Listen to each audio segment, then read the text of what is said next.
ఆదివారం అమావాస్య అర్ధరాత్రి నిద్రలోతుల నిశ్శబ్దాన్ని చీల్చుకుంటూ ఎక్కడి నుంచో నోరెత్తి ఊరకుక్క అరిచిన అరుపు, దానిలో అరిచడికి కారణం తానే అన్నట్టుగా ఆ వెంటనే గల్లు గల్లుమంటూ గజ్జల చప్పుడు, తెల్ల చీర కట్టుకొని జుట్టు విరపుచ్చుకొని చింత నిప్పు లాంటి కళ్ళతో గాల్లో ఎగురుకుంటూ ఓ ఆకారం. ఇలాంటి వర్ణాలు చాలానే విన్నాం, చదివాం, సినిమాల్లో చూసాం. అంతేకాని ఎవరు కూడా ఎప్పుడు కూడా చూసి ఉండరు అని మనం అనుకుంటున్నాం. లేదు, చూసాము.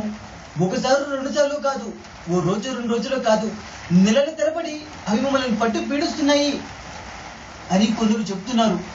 అలా చెప్తున్న వారు ఏ నిరక్షరాస్తులో కాదు, ఏ మరుమూర పల్లె ప్రాంతాల్లో కాదు, మన నగరవాసులు. ఇలాంటి పుకాలను షికారు చేసేందుకు ముందుండే మనం నిజంగానే ఓ కాకి చేస్తే 10 కాకులు గుమ్ము గుడతాయి. కానీ మనం ఎవరు ఎందుకు, మీరు ఎప్పుడైనా ఎక్కడైనా ఎవరైనా రోడ్డు పక్కన పడి ఉంటే కనీసం వాడు చచ్చాడా బ్రతికాడా అన్నది గమనించారా? నిజం చెప్పండి, నిజంగానే మనం అంత బిజీనా? లేదు, మన వాళ్ళు కాదు కదా అన్న స్వార్థం, మనకెందుకులే అన్న నిర్లక్ష్యం.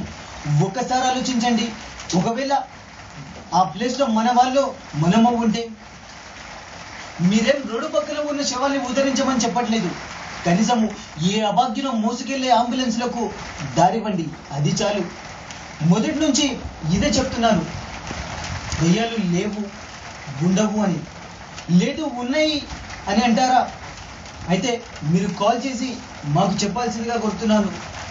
ఫ్రెండ్స్, ఇదే ఆఖరిది కాదు, ఇదే మొదటిది కాదు.